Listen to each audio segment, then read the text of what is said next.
Hey guys, we're back with more Dehydration 3. So, I managed to figure out where the power action is for Adre, so we're not going to waste too much time. We're actually going all the way to fucking Hieroglyph.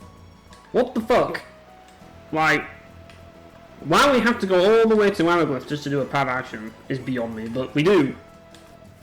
I mean, this isn't something abnormal for the series. I mean, it's pretty common for power actions to just require you to like travel from miles away, like without any logic. But this one has such a short like time window because you have to have the queen with you, and you have to go all the way to freaking Hieroglyph. It's like, why? Why? It's almost like the developers know that people aren't going to trigger these power actions because they're obviously going to go where they're told to go. Well, usually in Star Ocean games, you probably shouldn't. Like, if there's a place where you have to go in the story, you probably shouldn't go there because you'll miss like half the game. And that's pretty much the rule of thumb for every Star Ocean game. In fact, I would say the rule of thumb for every Tri-Ace game is do not advance the plot.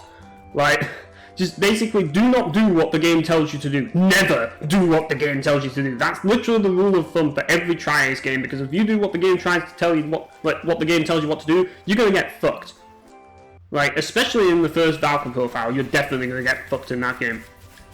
Like, I think the core of what Tri-Ace is trying to do with all this is they're trying, well, that's the thing, you wouldn't think that they were, but like, the reason why they do all this is, I get the agenda, they're trying to get players to explore and roam and actually play the game their way, and I get behind that, I do. I get behind the idea of what Tri-Ace is trying to do with this whole system, with the private action system and everything. It makes sense. Like, have the player like roam around at their own pace and have them backtrack to areas and give them cool stuff to do when they return to previous areas and stuff like that. That idea I understand. I totally get what Tri-Ace are trying to do with this. They're trying to encourage players to actually play a video game, you know? To actually go their own way and discover things. And I feel that's something that's lost in a lot of video games nowadays. Like, you don't see that anymore. Now it's just like, and if it is like, if it does have choices, a lot of the choices don't mean anything. And like, there's a lot of things wrong with video games nowadays. Let's not go there. But I feel like with Star Ocean 3, and I feel like with Star Ocean in general, like, the result of it is it's very, very difficult to discover everything that these games have to offer. And I feel that's true with a lot of Tri-Ace games. There's so many things that back in the day, if you played this game back in the day, you didn't have like strategy guide or whatever, like you would never discover so many things in this game. Like, it's just, you just wouldn't. There's so many things in the Star Ocean series that are just very easily missed. And this game is no exception, you know? But neither is Valve Profile or pretty much any Tri-Ace game. I think a lot of Tri-Ace games have their secrets. Really, they have a lot of secrets. And if you take time to like roam around in these games, you'll find a lot of stuff. And discover a lot of stuff as well. And like, it's kind of crazy just how much you can miss in these games. But the game developers really went above and beyond with each and every game. And that's the thing that you've got to give Tri-Ace regardless of what you think about their games. I mean, this game may piss me off a lot. And as you probably saw in a few recent like episodes, I've been ranting and raving about this game. But if there's one thing I would definitely give this game, and pretty much every Tri-Ace game, it's the attention to detail and just how much there is in this game that you really, like, if you don't look for it, you'll never find it, but there's so much stuff there. Like, they really put a lot of effort into trying to make these games feel, like, fleshed out. And that's something I don't feel that a lot of games nowadays you see. Like there's just so, there's just so much to, like, engage in and interact with in these games. But I just feel that a lot of the problems with it are the same problems that all JRPGs have. And it's the fact that ultimately most people just do not want to engage in that stuff in a JRPG. And the reason for that is just simply because they treat JRPGs like anime, you know? You just play through a story and you just move on through the main story, and I think a lot of it also has to do with there's just too much. Like, there's too much fluff in video games as it is, especially nowadays. So to have a game that has so much fluff, like back then as well, like it's just like it's just a nightmare, you know? Might as well go to the inn because I took a bit of damage there. But yeah, like that's one of the things that kind of like. And while I do understand it, I also don't. I think gaming has definitely changed. Like, I could make a video about this topic in itself. Like, I really could. But I might as well just talk about this while I play Star Wars 3 right now, because I'm just basically looking for some bad action or whatever the hell. But, like, back in the day, like, there wasn't that constant pressure, you know, to keep up with the trends, to keep up with everybody else, to, like, make sure you're, like, up to date on everything. And even if you're playing old school games, you know, you still have that pressure of just, like, keeping up with, like, playing more games, playing lots and lots of different games, and you rush through it. And that's the thing, like, I feel like people nowadays just rush. They're always rushing through games. You know? And, like, I feel as a YouTube content creator, you're encouraged more so to rush through games, just simply because the more games that you play, the more content you can make, and it just becomes part of, like, a problem. Like, you need to branch out and try something new, but sometimes you just need to indulge, and I feel that that's something that, like, I don't understand how people do it. Like, maybe it's just me, but, like, indulging in games, it's such a time sink, but people just seem to jump from game to game. And I just don't understand where people find the time to do this. I just don't understand. And not only the time, the attention span to just indulge in a video game for, like, so long. Wow, they cleared out the wreckage, it seems. I don't know how they did that, but they managed to.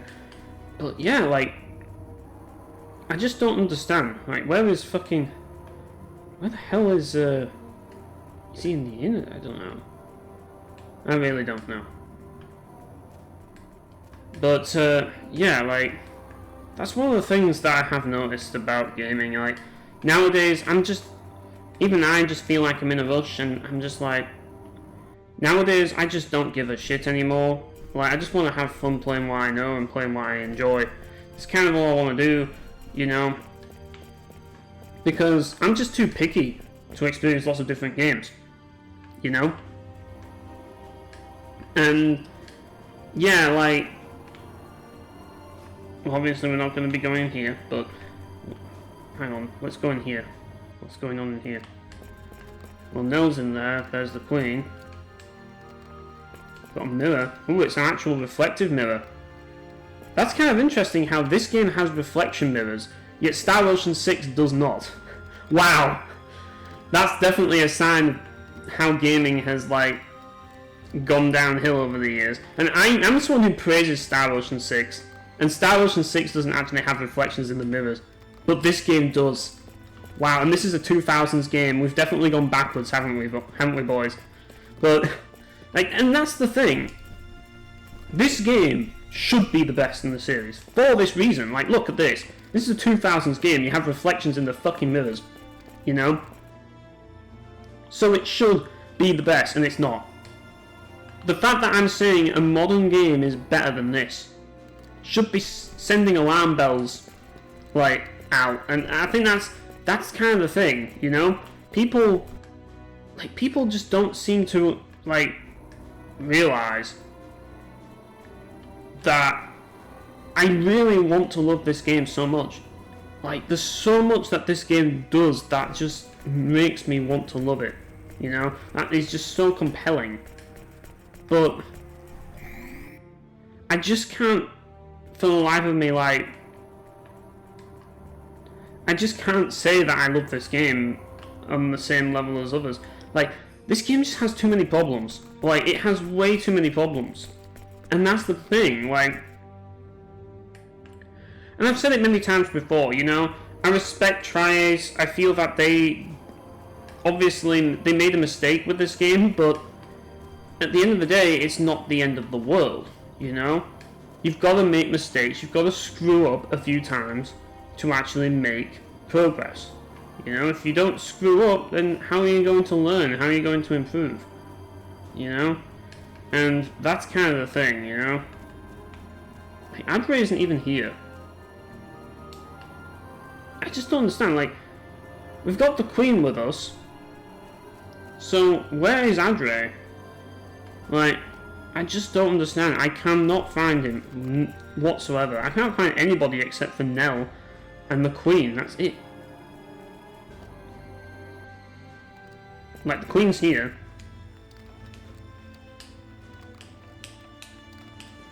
And Nell's here.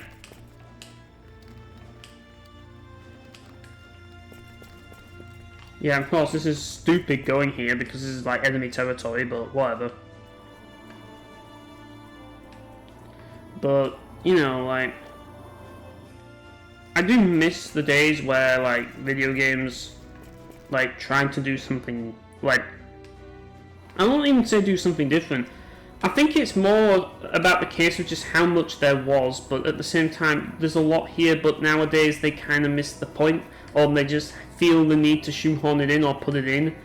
That's the thing, like, it's the attitude that is the problem with gaming nowadays. It's not really the games themselves inherently being worse or better, it's the attitude. It's the case of video games just being like... Oh, I mean here, Maria's here though. It's just the case of like games just being like... Games not trying to make something great. It's like... We've had its heyday, and game developers now, it's like they want to maintain standards, but they know they can't beat standards. They know they'll never surpass what they did back in the day, so they just try to maintain what they've already done. But this game was made in an era when they were still trying to make games better and improve video games. You know? Because that was a thing. You know?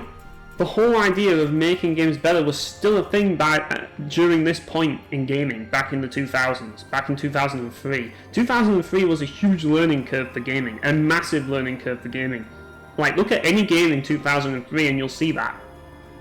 You'll see that games in 2003 were going through that learning process. They were going through that process of figuring out, like, how to actually make games good, how to actually make systems work.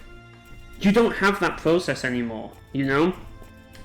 Nowadays, all you have are just, like, all you have nowadays is just, you're just trying to play a video game that's trying to live up to what games were.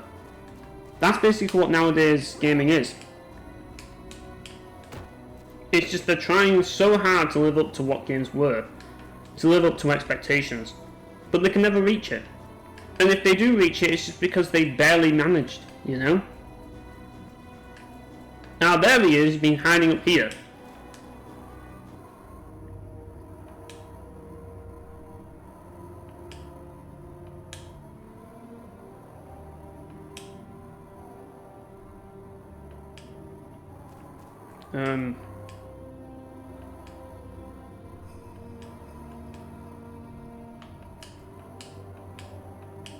I don't know. I don't know if that was a private action. But whatever, we talked to fucking Adre. Like, I don't fucking like this game's private actions at all. Like, I'm using the guide for this, just in case you're wondering, guys. I have the guide right here. Like, the guide basically says, you know, while the Queen is traveling with you, you have to talk to Adre, and you'll converse with him, his rather blunt opinions. Yeah, like, that's basically it. Like, that's all it says. If that's a private action, then okay, I guess it is. But that should tell you a lot about this game's private actions. They really are an afterthought. Like, I could say so much shit about this game. It's unbelievable. Like, it's just... This game is best described as a tragedy. I think it is. It is a tragedy in so many ways. Let's find worthy opponents next time. Because this is the worst case... Well, no, I won't say this is the worst case scenario, but this is an example as to what happens when trying new ideas goes horribly wrong. This is the definition of that, you know? When a game tries to do something really cool, you know, and tries to be something really great and is ambitious, and it falls flat on its ass, it's the opposite of what games today are all about. And as much as I trash on this game, I still give it some respect, and it's a game that I still talk about to this day. I wouldn't even be playing it if it wasn't for the simple fact that this is a 2000s game. This is a game that tried to do something different. Like, look, I mean, yeah, like, it dared to do something different. It dared to be its own thing. It dared to, like, it dared to actually be ambitious and, like, try to do something really cool, you know? You don't see that anymore. Now it's all about playing it safe. That's what games are now. Play it safe, you know, appease to the masses, make sure everybody's happy, make sure you don't upset everybody. This game was the opposite. This game doesn't care about your feelings. This game doesn't give a shit about anything, like, how you feel at all. This game is unapologetically bullshit. Like, it just is. It just absolutely is. And you either accept it for what it is, or you don't. You know? I mean, you could say the same about the Souls games, but the thing about it is with those games, is that those games are a fucking caricature. You know? Those games are a caricature, that's what they are. And people adore them just simply because they're a caricature. Of, like, oh yeah, we're like the try-hard gamers' dream game. This is a game for try-hards so that we can, like feed their ego just for the fact that they've played it. And it's just like, you know, that was kind of the norm back in the day. And even then, it's just like, you know, this game, it isn't catered towards tryhards. This game is just catered towards people who have a lot of time on their hands, who are willing to analyze and indulge in everything this game has to offer, to the point of just being stupid. Like, that's the best way to describe Star Ocean 3. It's just like, they went too far, but at the same time they went backwards in ways that were important, you know? I mean, all of the Star Ocean games to some degree are worth indulging in. Like, they are. I mean, Star Ocean 4 is worth indulging in. But the thing about Star Ocean 4 is that Star Ocean 4 is a lot easier to get into. Star Ocean 4 doesn't fucking, like, make you lose your mind when you play it. It's a straightforward and simple game that's easy to pick up and play, but it's got a lot of mechanical nuances that makes it interesting. And it's also got a lot of features that are interesting as well, but they work well enough. I'm not saying that it's groundbreaking, but Star Ocean 4 is a game that, regardless of what you think about the game's story or anything, it's a game that you want to feel involved in and you want to indulge in, just simply because it presents it there. And Tri-Ace games have always been great at that. They've always been great at presenting players with things that they can indulge in, and presenting them with things that just makes them feel good. I mean, you could say the bonus line in Star Ocean 3 is their way of doing it, but all the bonus line seems to do in this game in particular is just infuriate me, just simply because if you don't have the bonus line, you gain fuck all experience. Whereas in Star Ocean 4, if you get the bonus board, you get too much experience, you know what I mean? In this game, the bonus line's kind of a necessity if you want to grind, and that makes grinding annoying, because if you lose the bonus line, you have to grind the bonus line before you can grind XP. Otherwise, you gain bugger all experience from fights. It's really obnoxious and annoying, but that's the only way you can efficiently grind in this game. Whereas in Star Ocean 4, you just overlevel, like straight up overlevel if you engage in it. Which, honestly, I think that's probably for the best, because if you're going to grind anyways, you want to be overleveled, you want to overlevel anyways, so you might as well just make the leveling process easy if people are going to want to grind anyways, because that's just the way RPGs are. People are going to grind if they want to grind. So, don't make it harder than it needs to be, you know? But at the same time, like, the bonus board was a lot better because, like, not only did it change, like, how you grinded, because there's a lot more to it, because you had control to some degree, but at the same time, it wasn't something that you absolutely needed. It just made things a little easier. There were, like, other ways to do it, like, you can use cooking to gain experience bonuses and stuff, and, like, I mean, it definitely helps with grinding, but I don't feel like you ever need to grind in that game. Like, not as much. Like, you don't lose all of your bonuses the moment that you take a critical hit. You might lose a few, but you don't lose necessarily all of them, and it means that ultimately it's not going to be as problematic. That's pretty much the situation with Star Ocean 4. Whereas in this game, if you lose the bonus line, it really hurts. It really screws you over. So, yeah, it's a problem. So, yeah, I'm going to spend the night here. But I think that's the biggest issue with gaming nowadays. You don't have all of the stuff that games back then had. But when gaming was growing, there was a reason to actually want to actually play. Like, there was a reason to actually add all of this stuff, which gave us more of a reason to want to play these games. You know? Like, these games just felt they felt larger than life. And I don't think people understand what I meant when I said games felt larger than life in my We Don't Need More Video Games video, which I did.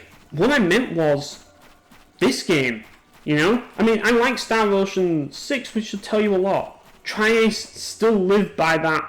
They still live by that principle of we need to make games more than just games. We need to make games an experience that people want to engage in and want to indulge in, you know? The problem is that the state of gaming has changed, and I get it, you know? But there's going to be people out there, such as myself, who are going to want to play games like that regardless of whether we engage or not, just simply because it's there, and just simply because it's the fact that it's inherently engaging. Whether we engage in it fully or not is ultimately our choice, but there's still that ability to just willingly choose to try things out, you know, and see if we enjoy them. And, you know, I could fully engage in the invention system, for example. I could just decide, oh yeah, I'm just going to spend like half an hour just inventing items. Like, I'm just going to like spend ages just doing invention, like, for like the whole game. But the thing about it is that it's not on this, like, I guess in this game to some degree it definitely helps a lot, and in certain cases it is a necessity, but it's like, I can choose whether I want to engage in that, or I could just like move on, you know? But there's a lot there. I don't like the invention system in this game, so I don't bother with it, you know? But there's probably people out there who will spend a lot of time doing inventing, you know? Usually when I play a Star Ocean game, I just indulge.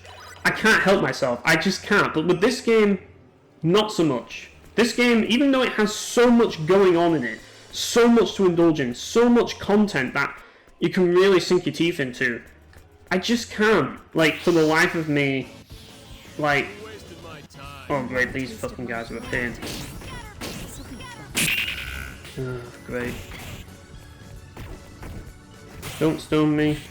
Oh, you stoned me, you bellend. But yeah, like, that's the thing, there's so much to engage in this game. So much.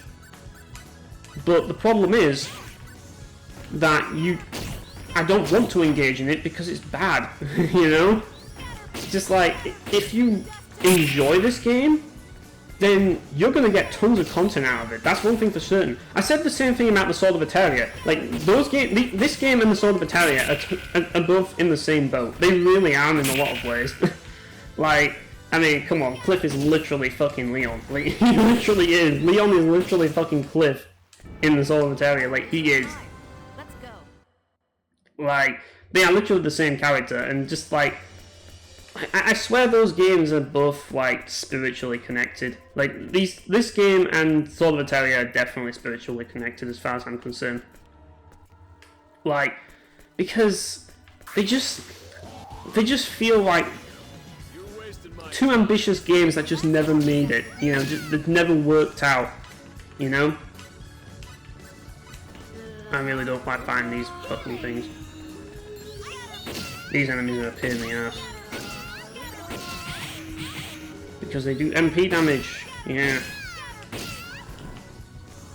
Oh, for God's sake, these bloody rocks. Be right next to them so that I get all the shots, but yeah, you counter me with your fucking star move or whatever. What a waste of time. But yeah, I miss when games just had so much going on in them. And the thing is, though, and this is the one thing I will say, like, as we've gotten older, we don't have the time we used to have, and I think game companies are recognizing that. But, you know, there's always going to be those people that are going to indulge in everything and just play everything. And it's just like, you know, it's like with people who go for all these platinum trophies, I'm just like, who the fuck has the time to do this? And it's surprising just how many people have that time and are willing to invest the time into getting platinums, you know? It's crazy, to be honest, just how much people are willing to, how far people are willing to go to get platinum, and how people will just go for them like crazy, like it means something, like it's just a regular occurrence, like they're just going to go platinum again. And I'm talking about modern games here, I'm just like, how do people do it? And they just do it, like, all the time, constantly, like it's a normal thing. It's like, how? Like, and they'll get through these games super quickly, and then they'll just move on to the next game, and the next game, and the next game. It's just like, what the fuck? How do they do this? I'll never understand it. Like, I do not have the attention span to do this. Like, I love video games, but I don't love video games enough to want to, like, waste half my life just doing random bullshit in a game for hours. Like, I just don't. Like, there's not a single game where I felt that I need to do everything to enjoy it. But some people feel like they need to do it, like, I guess Derek the Completionist does, I guess, but I've never felt that way fully. Even with games that I really love, I've never felt that I've needed that, and I felt that I should only play a game for as long as I enjoy it, and I just feel that, you know, once I get my enjoyment out of a game, I just move on to the next game. But that's another pressure in itself. It's just like, I can't seem to... I just constantly feel like I'm just not playing enough games. I just constantly feel like that 24/7. It's just like, you know... And I feel that with the internet, there's more pressure now to actually play more. And the more you play, the less time you have to actually, you know, play them. You know? The more games that you, like, obviously have in your collection, and, like, the more games that you actually willingly choose to play, like, the less time you have for other games, you know? And you'll have people that'll play the same game forever, like, I don't know, people like a lot of speedrunners do it, but, you know, people like Witty, who will just play Warcraft 3 forever. He does play other games, but he mainly plays Warcraft 3. But I think a lot of that has to do with he's known for doing that. But it's just like, you know, like, when you do that, you need to have the time commitment to do that, to just focus on one game. And I've always been the guy, you know, it's like, it kind of sounds crazy. I love Valve Profile 2 to death, but am I the guy to do everything in Valve Profile 2 and, like, just play that game forever? No. Like, am I going to play through that game 50 times and fight the fucking Ethereal Queen 11 times and on the 50th playthrough so that I get the most hardest Ethereal Queen and then fight fucking Derna? No, I'm not. Because that's a huge time investment, you know? That's a colossal time investment, and I just do not have the time to invest in that. I just don't want to invest my time into that. I just don't. And that's not because I hate the game. It's just because I just think it's just too much, you know? When is enough enough, you know? When is it too much, you know? And that's the question you gotta ask yourself. And for me, it's more than just as long as it's fun. It's more of a case of, like, what do I want to do? What do I seek from the game? You know? What does the game give me? What is the main rewarding element that the video game actually gives me? You know? That is the main thing that I seek whenever I play games in general. You know? I seek that rewarding element. You know? The rewarding element of this game, well, that's the thing. I have a love-hate relationship with this game, so obviously, like, I would say the reward for this game is its narrative and its world and the music. Like, those three things, and also the characters are the things that I like. So, you know, when the story's over and like all of that stuff's out of the way, you know, and there's no more dungeons and there's no more new areas to go to, like, or like I tune out because there's nothing that I want out of it after that point, you know. Everything out, like once all the bits that I want are over, I tune out. But there's stuff for different people, and that's the thing. So, but for those people, they get their thing. This guy's being really annoying. And for me, I tune out when I've got my thing. You know what I mean? And that's the thing. But there's no denying that Star Ocean Until the End of Time has a lot of stuff. And if that, I guess that's one of its good points. That's one of the great things about this game. It feels meaty. It feels like there's so much to really indulge in. And out of all the Star Ocean games, this probably has the most. Honestly, it probably does. Like, if you're... I mean, obviously, it doesn't have as many battle trophies as Star Ocean 4. Like, you'll play Star Ocean 4 more just simply because of the battle trophies. But... like, in terms of pure content, and I don't count battle trophies as content because it's just mainly just things that you have to do, this game has the most. This game has more content than any other Star Ocean game. And, yeah, now we have to go through the desert.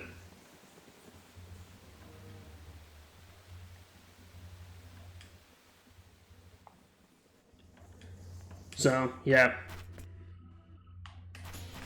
This place is a bit of a pain in the ass, as you will soon see, because there's a thirst meter that we have to deal with, and yeah. So basically you have to go to the water areas so that your thirst meter doesn't go down to like 0.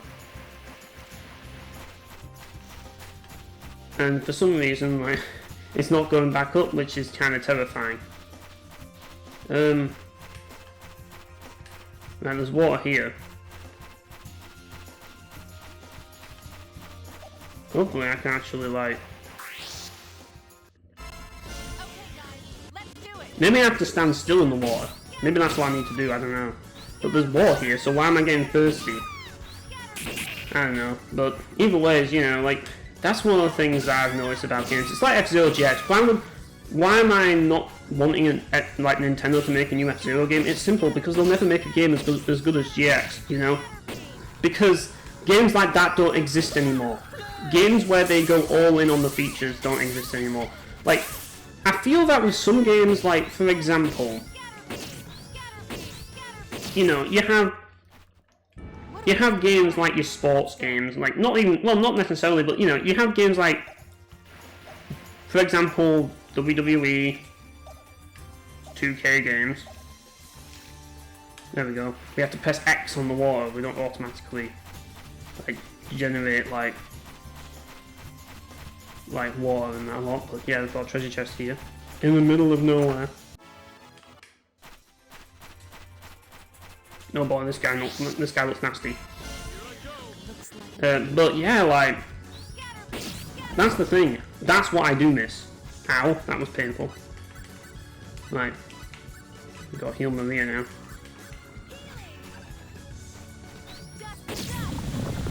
Like, this guy has a lot of range with his attacks. So, yeah. And of course he's going to go for Maria, of course he is.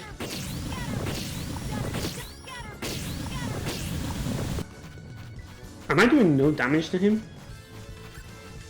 That's bad. That looks like I'm gonna have to change my fucking equipment to the micro blaster. Right. Let's get the council bonus up. Fuck's sake. This guy's a pain in the ass. Right. I was wondering what was going on. But we got him in the end. What a waste of time. Yeah, I guess a lot of enemies here are going to be immune to fire, which is going to be problematic, to be honest. Better equip the blaze gun back on, though. Right, there we go. Hopefully we can find water. I think or do I? Yeah, that's water over there. Good. Right. I think this is where we need to go. Or not. There's a rock in the way, blocking the way, great.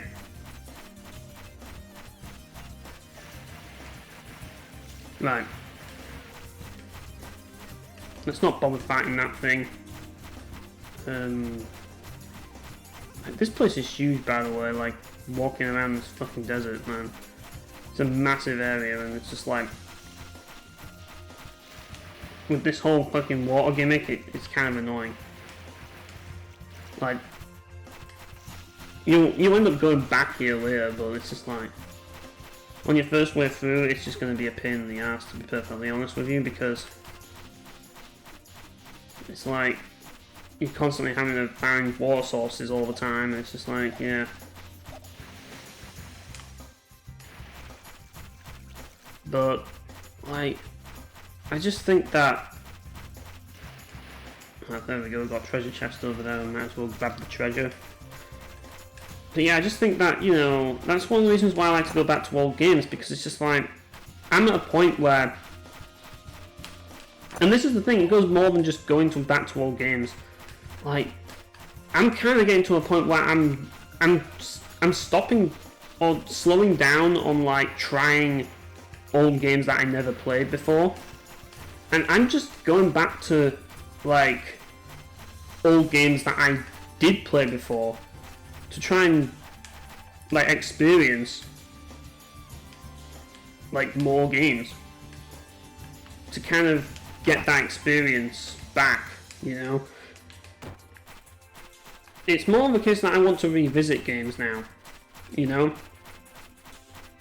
Revisit the games from an era that I like.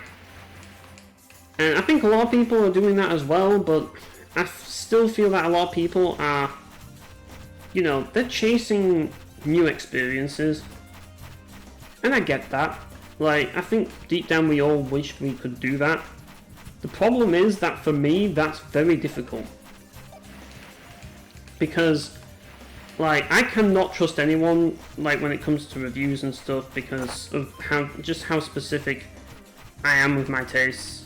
I can trust a few people, but not many on what they say, but only people that truly know me. So it's just like, yeah, for me, like, it's very hard to get into new things and try new things. I try to do it though, but when you got to consider the fact that it's a time commitment and there's a lot of commitments when it comes to doing this, it's just like, you know,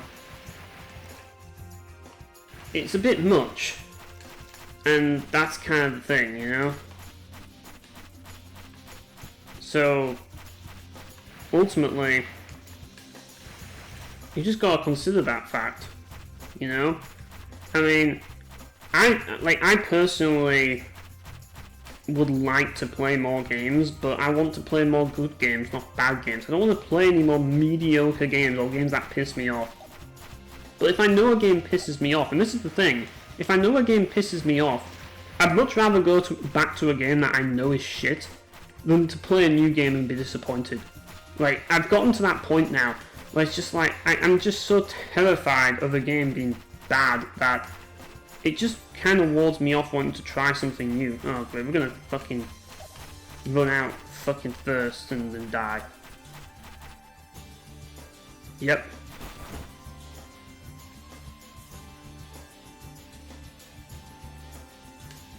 Fortunately, it's not game over, but yeah. It's just an annoying thing that you have to deal with. Because this game has to make everything more annoying than it needs to be. Like, it was that game, wasn't it? Like, I read in an interview that they did with the creators, and they basically said this, you know? They said that they wanted to make the game, they wanted to make it so, fucked up again, but oh well. Now, I don't think you can fully explore this map at this point until, like, you know. They wanted to make the game in a way that you can just level up and get through it, but they did want to make the game really, like, they really wanted to, they clearly did have an agenda with this game, where they wanted to just make, like, I don't think they wanted to make the game hard, but I just think that they wanted to make what they want. That's kind of what this game was. Which kind of says a lot about Tri-Ace. Their biggest problem is the fact that they actually make the things they want to make.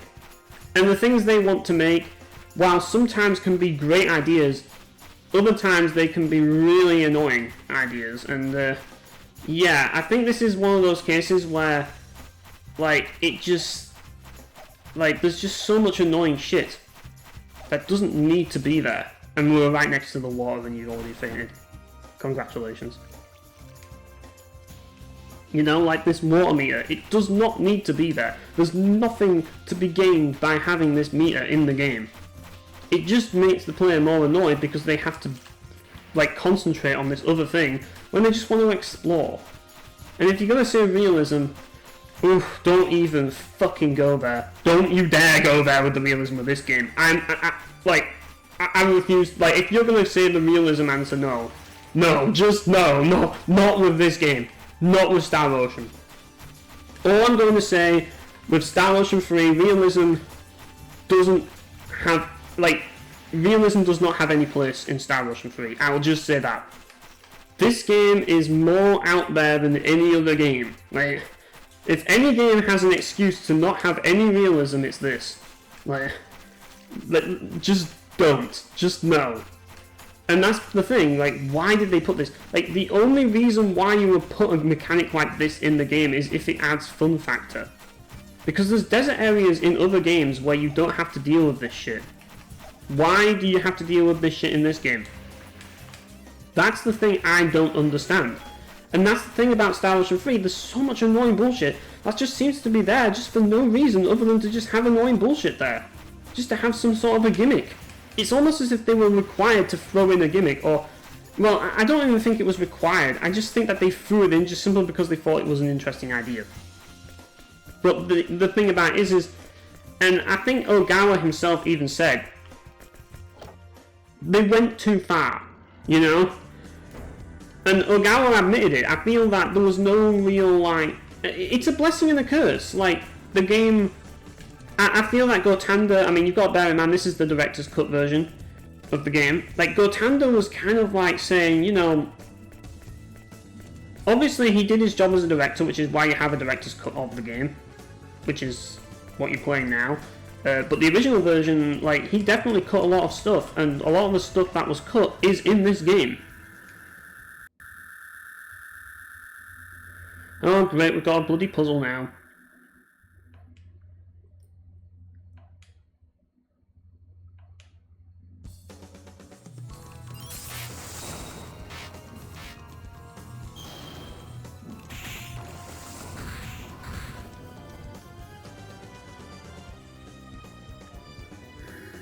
Right, so I've forgotten this puzzle completely.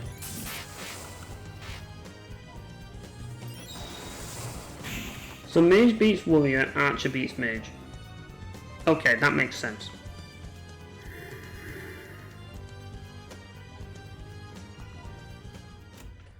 Right.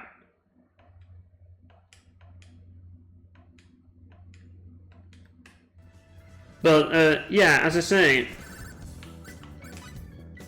that's the thing about Triace. Like, the developers clearly pulled a lot of ideas into the game, and Gotanda was just like, go with it, just do it, why not? Like that's the thing that Gotanda, he is a why not guy. That's what he is. That's the kind of guy he is. He's not one of these guys who just says, oh no, you can't do that. You know? And that's both a blessing and a curse, you know?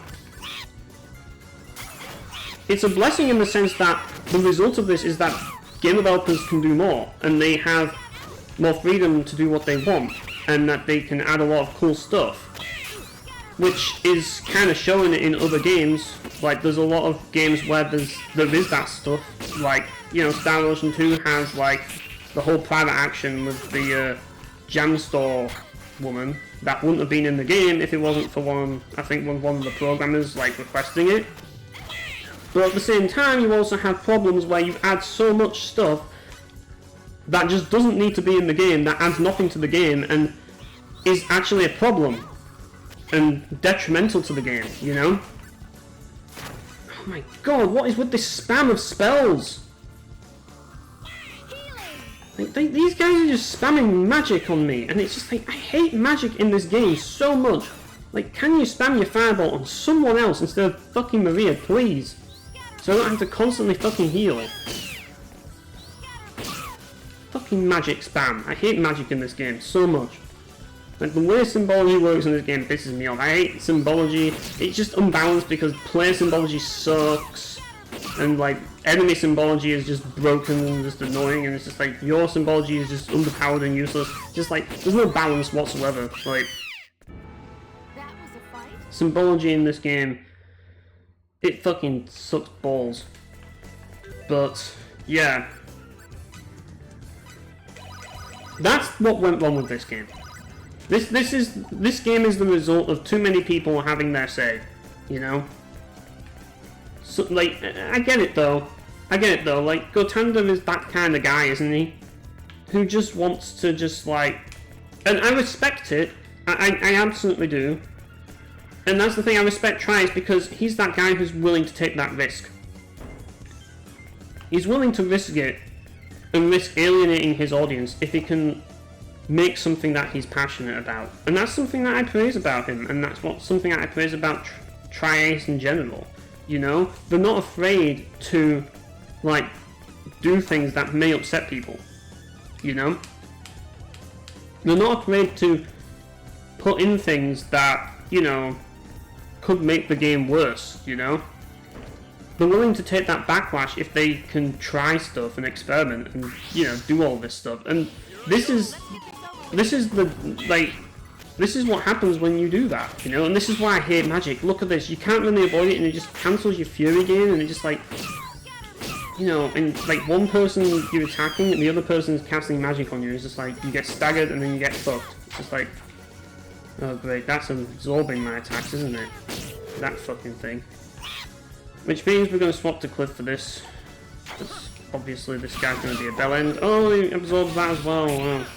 Can we hit the other guy at least? Like, this guy they absorb elemental weapons. Okay, so we have to use aqua berries now. And then flying guillotine's the way, I guess. Doesn't do much damage, really, does it? Stop focusing on fucking... Why are the fights here so annoying, man? Jesus Christ. And now Maria's dying. So she has to get out of the way. She's getting chased by these imps. Yeah, can you stop going for me?